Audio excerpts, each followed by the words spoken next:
이 시간 본문의 말씀을 의지하여 말씀의 한 구절인 곧 그때로 일어나 라고 하는 본문의 한 구절을 제목 삼아 하나님 말씀을 함께 나누겠습니다.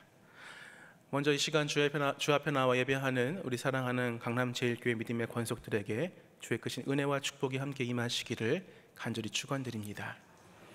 점심 맛있게 드셨나요? 예.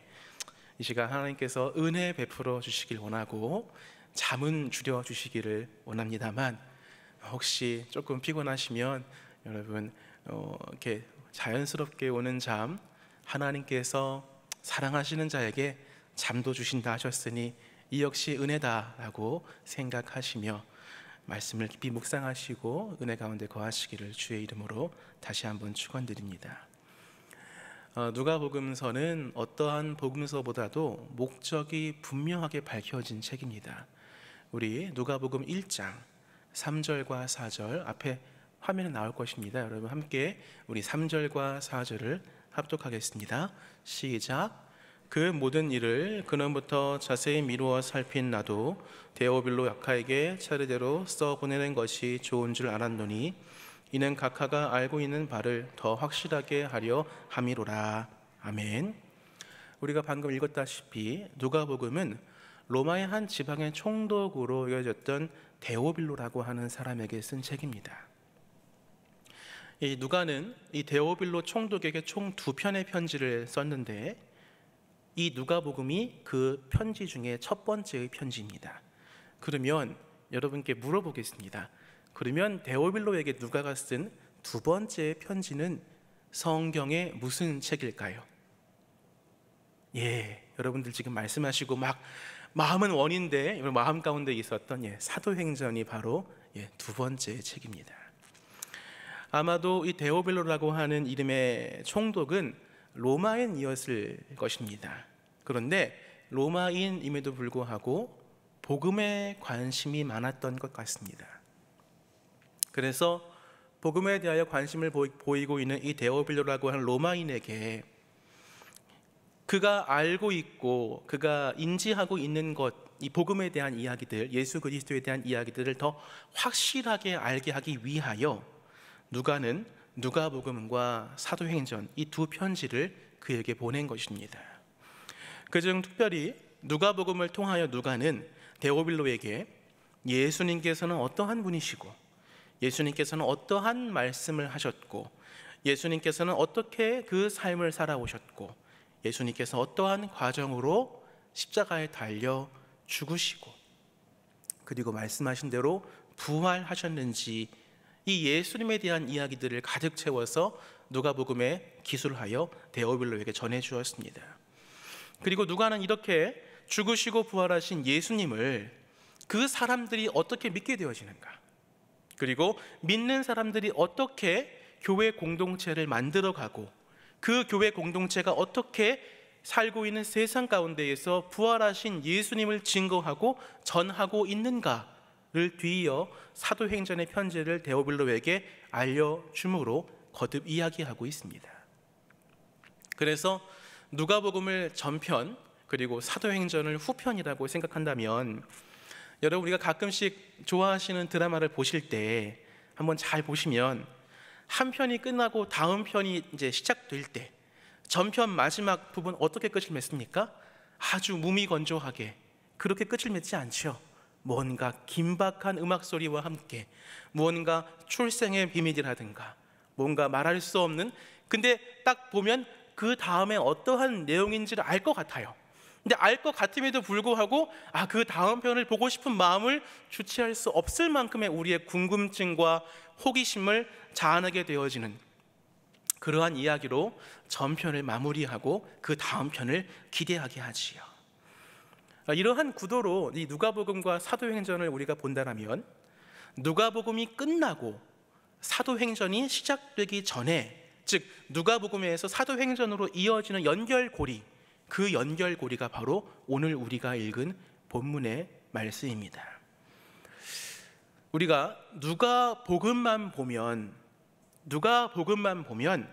결과적으로 예수님께서는 실패하신 것 같습니다. 누가복음의 마지막 부분이었던 23장과 24장을 거듭 보시면 세상이 하나님을 이긴 것 같습니다. 예수님께서 십자가에 죽으시지요. 그런데 말씀하신 대로 예수님께서 부활하셨습니다. 근데 그 말씀을 들었던 제자들은 그 예수님께서 부활하신 것을 믿지 못합니다. 우리 누가복음 24장 1절과 2절을 함께 보겠습니다. 우리 화면 준비되어 있나요? 안 되어져 있군요. 우리 누가복음 24장 1절과 2절을 보시면, 누가복음 24장 1절과 2절을 보시면 이렇게 기록되어져 있습니다. 함께 읽어보겠습니다. 시작. 계명을 따라 안식일에 쉬더라. 안식 후 첫날 새벽에 이 여자들이 그 준비한 향품을 가지고 무덤에 가서 돌이 무덤에서 굴려 옮겨진 것을 보고, 우리 모두가 알다시피 여인들이 새벽에 예수님의 무덤을 찾아갑니다. 그런데 그 여인들이 예수님의 무덤을 찾아가는 이유는 예수님께서 죽으시기 전에 무려 3번이나 거듭 말씀하셨던 내가 죽을 것인데 부활할 것이야 라고 하는 부활에 대한 소망과 믿음을 가지고 예수의 무덤 앞에 나아가는 것이 아니었습니다. 예수의 죽음의 그 향기를, 악취겠죠. 죽음의 냄새를 향품으로, 즉 향기로운 냄새로 덮으려 하는 장례 예식을 치르기 위하여 그 여인들은 그 새벽에 예수님의 무덤을 찾아갑니다. 그런데 가 보니 무덤을 막았던 큰 돌이 굴려져 있습니다. 그리고 예수님의 시체가 사라졌습니다. 그런데 여인들은 예수님의 부활을 기대하지 않았기 때문에 기뻐한 것이 아닙니다. 예수님의 시체가 사라졌으니 말씀하신 대로 부활하였다 라고 하는 믿음으로 이어지지 않았습니다. 감격으로 이어지지 않았습니다. 오히려 그들은 근심하였지요. 걱정하였습니다. 그러하던 중 부활의 소식을 전하는 천사를 만나게 됩니다. 그리고 그 천사를 통하여 예수님께서 말씀하신 대로 부활하셨음을 전해 들었습니다. 부활의 소식을 들은 그 여인들은 어떠한 반응을 보여야 할까요? 기뻐해야 하지 않을까요? 감격해야 하지 않을까요? 환호해야 하지 않을까요? 놀라운 일이 벌어졌다라고 감격하며 감사하며 그 기적의 현장에 자신이 함께 있음을 기뻐해야 하지 않을까요? 그런데 그들은 당황합니다. 당황하여 숨어있는 제자들이 있는 곳에 나아가 그 예수님의 부활의 소식을 전달합니다. 예수를 믿고 따랐던 그 제자들이 예수님께서 십자가에 달려 죽으신 후에 그들이 취한 것은 도망치는 것이었고 숨는 것이었습니다. 왜요? 똑같이 예수의 십자가를 자기가 감당할까 두려웠기 때문이지요. 그들은 두려움에 떨며 숨어 있었는데 그 두려움과 숨어 있음의 장소에 여인들을 통하여 예수님의 부활의 소식이 다시 한번 전해집니다. 그런데 놀랍게도 예수의 무덤에서 예수의 부활의 소식을 들은 여인들과 마찬가지로 그 제자들 역시 부활의 소식을 들었음에도 기쁨과 감사와 감격으로 반응하지를 않습니다. 이 소식을 들은 베드로가 예수님 무덤을 나아갑니다. 달려가서요, 거기서 무언가 보려 하지요. 근데 그 역시 예수님의 시체를 발견하지 못하자 기이하게 여기며 다시 집으로 돌아옵니다. 예수님께서 부활하실 것을 말씀하셨고 말씀하신 대로 무덤은 비어 있었습니다. 천사들이 예수님께서 부활하셨음을 전하였으며 알려주었습니다. 그러하다면 예수님 말씀을 들었던 제자들은, 그 제자들이 믿음으로 반응했다라면, 그래서 무언가 우리가 알고 있는 사도행전에서 그 기적과 역사로 교회를 이끌었던, 그 복음을 전하였던 그 사람들의 모습과 매칭이 될 수 있을 것 같습니다. 그런데 사도행전에서 보여주었던 그 제자의 모습과는 전혀 상상할 수 없는 모습이 예수의 부활을 접한 여인들과 제자의 모습 가운데 드러나게 되어지는 것입니다.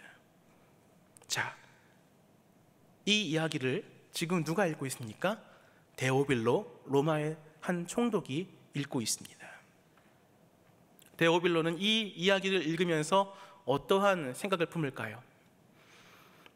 데오빌로는 복음에 대한 관심이 분명하였습니다. 그렇기 때문에 누가복음을 처음부터 읽으면서 예수님의 탄생, 활동하시고 하신 말씀, 그리고 십자가에 죽으신 이 모든 것에 대해서 다 읽었을 것입니다.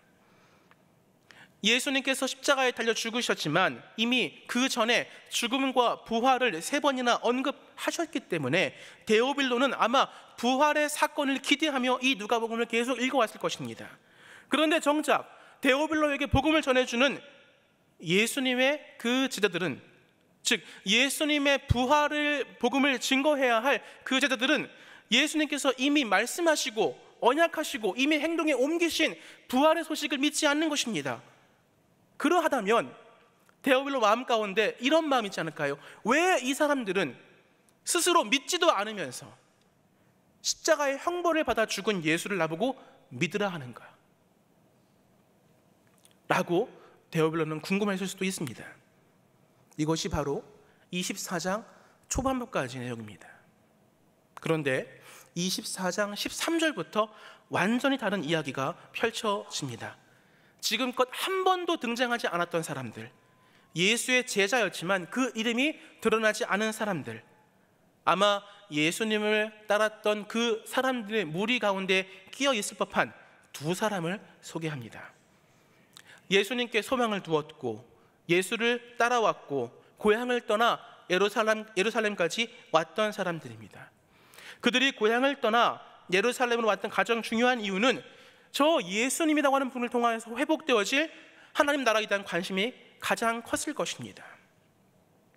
근데 안타깝게도 성경은 이들에 대해 자세하게 설명해 주지 않고 있습니다.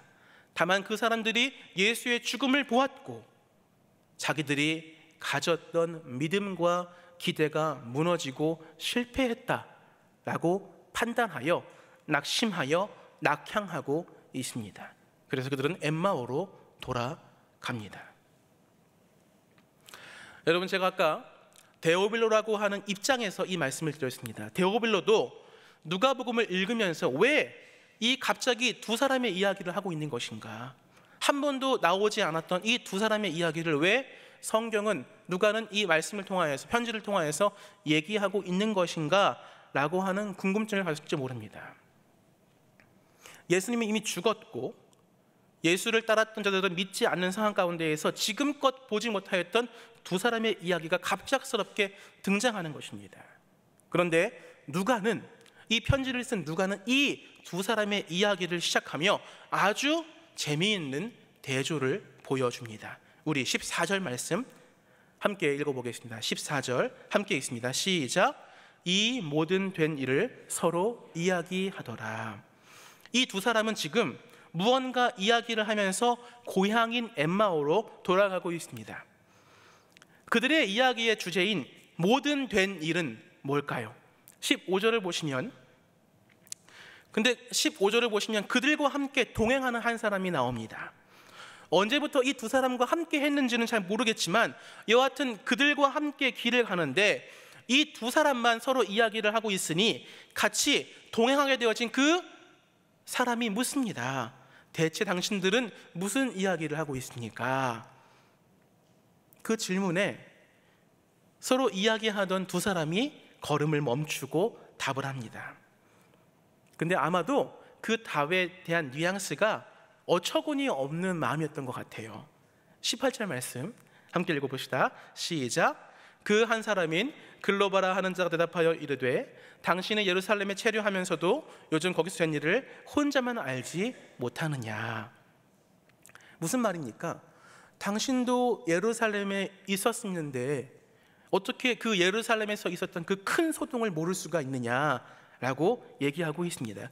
그리고 나서 그들이 알고 있는 거기서 되어진 일을 이야기해 줍니다. 19절부터 20절 제가 읽어드리겠습니다.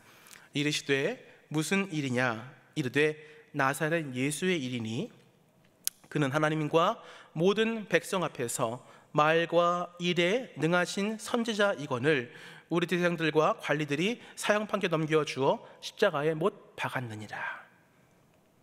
그들이 하고 있었던 이야기는 바로 이 이야기입니다. 그러면서 그 두 사람은 이야기를 이어갑니다.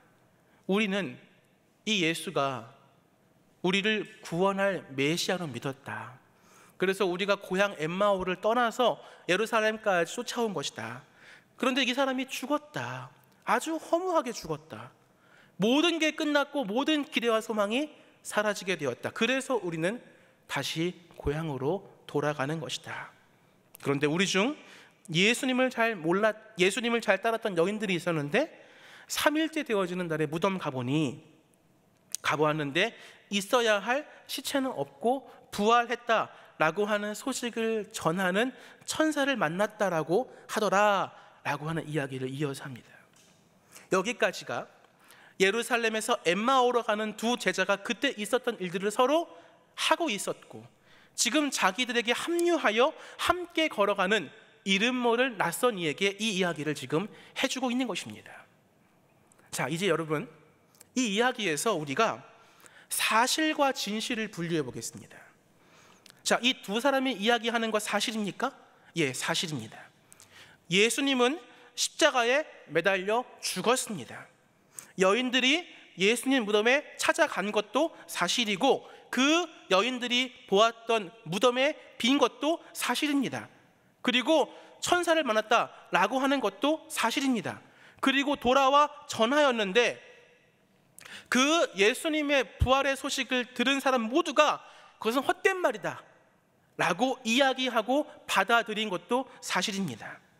지금 이 두 사람은, 엠마오로 가는 두 사람은 사실에 대해서 말하고 있습니다. 그런데 그들의 이야기가 진실입니까?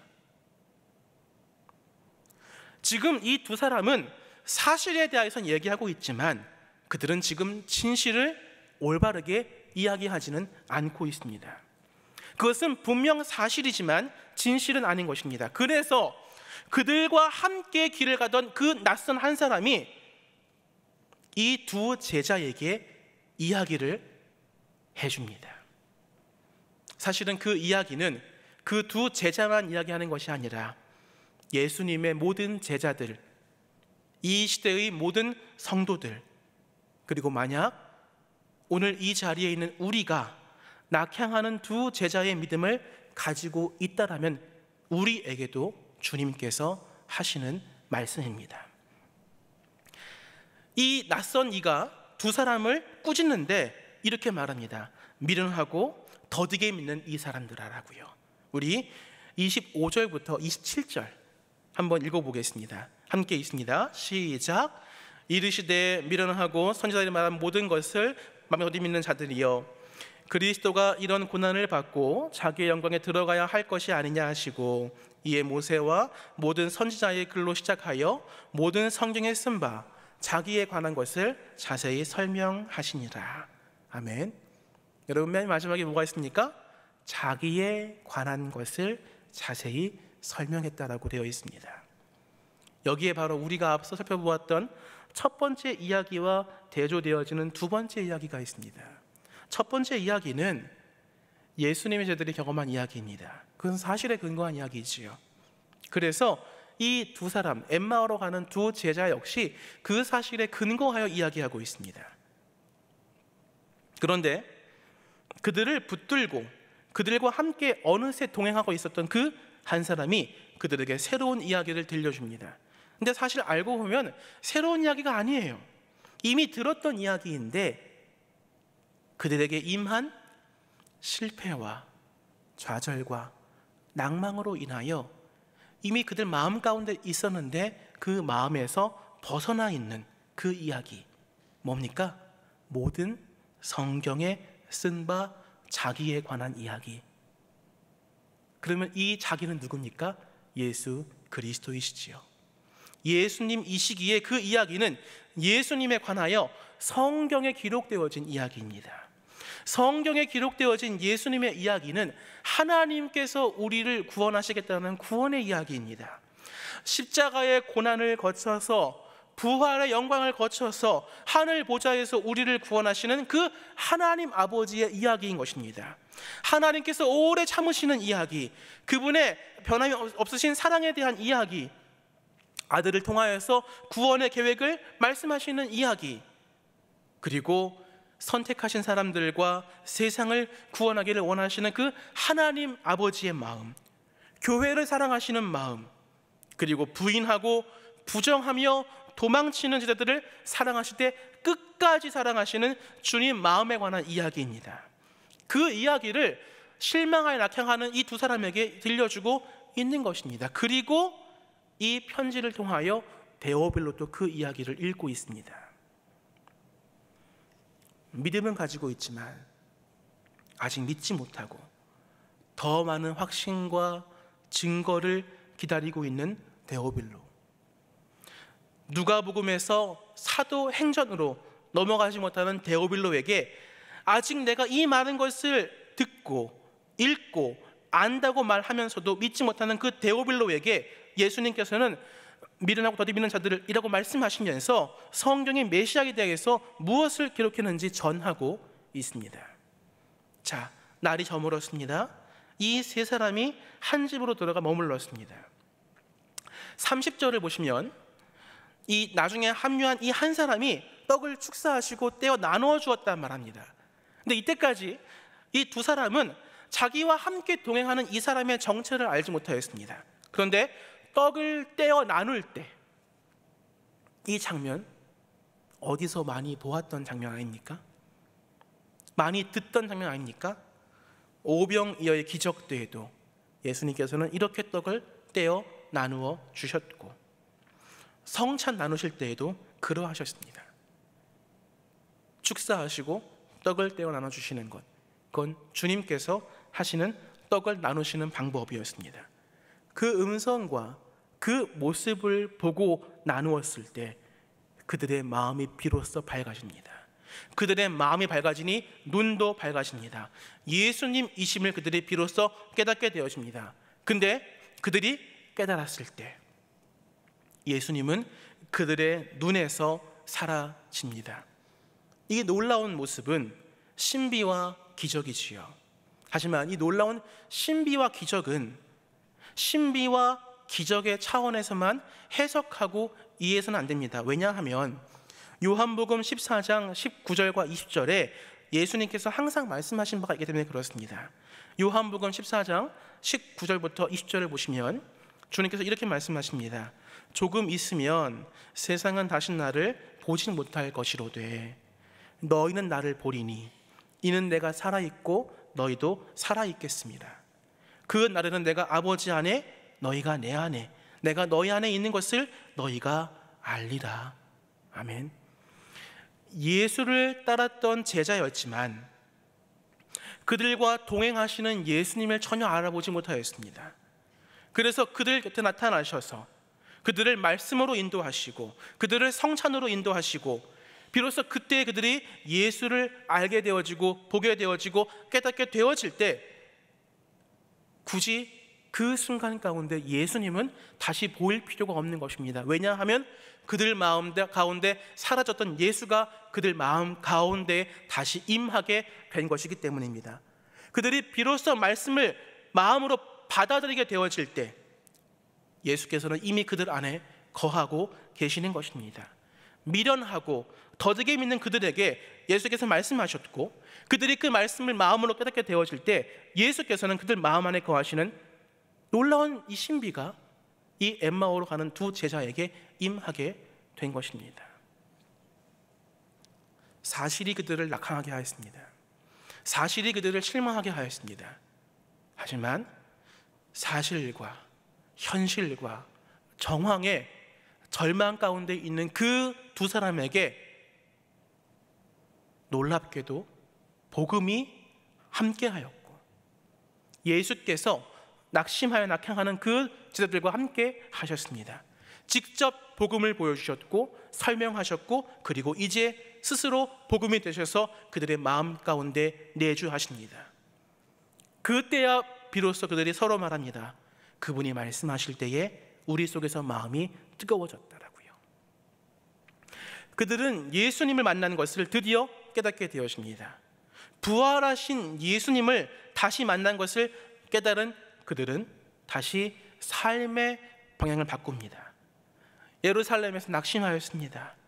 예루살렘은 그들에게 십자가의 죽음과 그들의 모든 기대와 소망이 사라진 장소로 인식되었지만, 그래서 낙심하여 돌아섰지만, 그 사람들이 예루살렘을 예수 안에 거하게 되었을 때에 생명의 장소, 부활의 장소로 바라보기에 그들은 다시 발걸음을 돌이켜 예루살렘으로 나아갑니다. 왜요? 부활하신 예수께서 그들 마음 가운데 함께 계시기 때문이지요.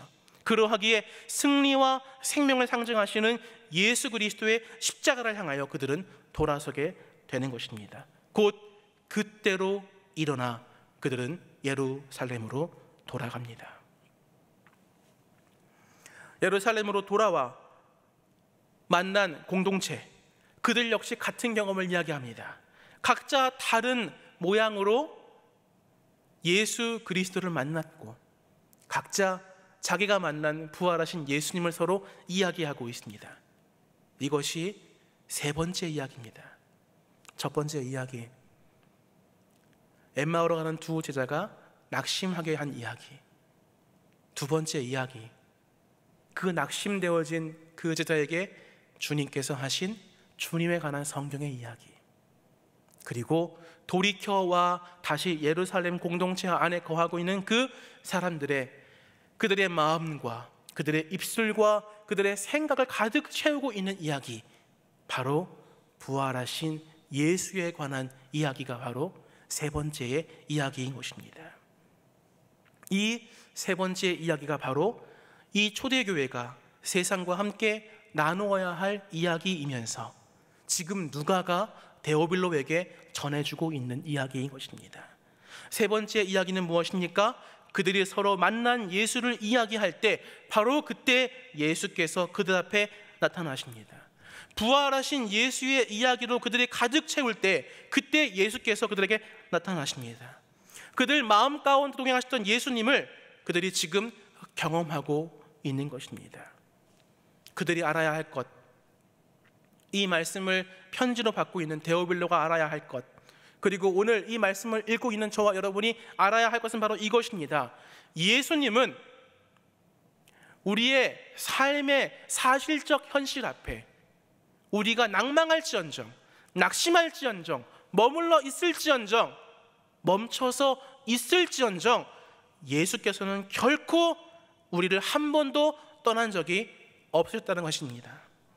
예수께서 그들과 멀어지셨고 다시 가까워지신 것이 아니라 예수께서는 그들과 늘 함께 계신 것입니다. 그들과 동행하신 것입니다. 낙심하여 엠마오로 갈 때에도 그들과 같은 걸음으로 그들과 함께 걸어가셨습니다. 처음부터 책망하신 것이 아니라, 꾸짖으신 것이 아니라 그들의 마음을 헤아리십니다. 그들의 아픔을 공감하십니다. 그들의 슬픔과 눈물을, 실망과 좌절을 다 들어주십니다. 그리고 그 낭만과 좌절과 아픔을 주님의 임재로 채우실 때 그들의 낭만과 좌절과 아픔이 회복되어지고 다시금 새로운 뜨거운 열정으로 복음을 향하여, 십자가를 향하여, 그리고 죽음의 장소인 예루살렘을 향하여 나아갈 수 있게 되어지는 것. 예수께서는 그렇게 성도와 함께 계시고 교회와 함께 계시고 우리를 그분의 마음 가운데 품으시는 분이신 것입니다. 첫 번째 이야기, 세상이 우리에게 들려주는 이야기, 세상이 그들에게 들려주는 이야기. 예수는 패배하였다, 예수는 죽었다.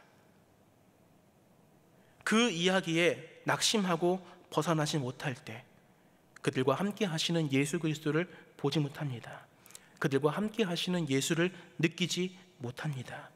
두 번째 이야기, 예수님에 관한 이야기, 그 이야기를 듣게 되어질 때 그들의 마음이 밝아집니다. 예수에 관한 이야기를 들으면서 성찬에 참여할 때 눈이 밝아지고 비로소 예수를 발견하게 되어집니다. 부활하신 예수께서 그들과 함께 하셨음을 깨닫게 되어질 때 그들은 그 자리에 머무를 수가 없었습니다. 곧 그때로 일어나 그들은 세 번째 이야기를 서로 나눕니다. 세 번째 이야기, 예수님을 마음에 품은 사람들이 서로에게 이야기하고 세상과 믿지 않은 자들에게 전해야 할 이야기, 그들과 우리의 믿음의 근거와 내용이며 그들과 우리가 증거해야 할 이야기, 바로 이 세 번째 이야기 뭡니까? 죽음의 공포 가운데에, 모든 희망이 사라진 낙심 가운데에, 삶의 소망을 잃고 방황할 때에 그 가운데에서도 믿는 자와 함께 하시는 예수 그리스도의 이야기, 곧 그때로 그들을 일어나게 하시고 돌아서게 하신 그 이야기가 바로 세 번째 이야기인 것입니다.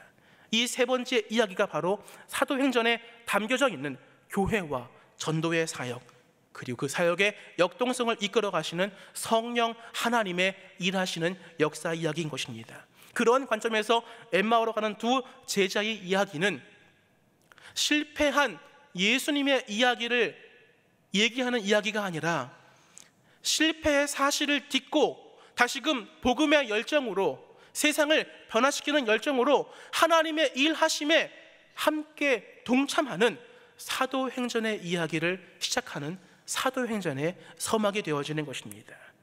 그 이야기를 읽고 있는 데오빌로는 이 일이 이렇게 되어져 가는구나, 그 이야기를 읽고 있는 초대교회 그리스도인들도 이렇게 우리 교회가 시작되었구나, 그리고 그 이야기를 읽고 있는 저와 여러분이 그 끝에 지금 서 있는 것입니다.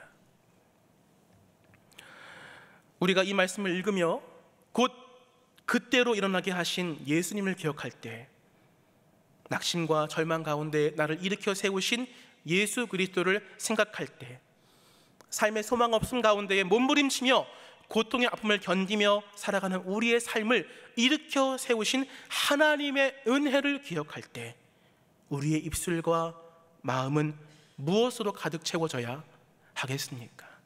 곧 그때로 일어나게 하신 예수님으로 가득 채워야 하지 않겠습니까? 절망과 낙심 가운데 있는 우리의 삶과 발걸음을 맞추어서 새롭게 깨닫게 하신 그 하나님의 은혜로 우리의 삶이 가득 채워져야 하지 않겠습니까? 여기에 모인 우리 모두는 곧 그때로 일어나게 하신 하나님의 구원의 은혜를 경험한 사람들입니다.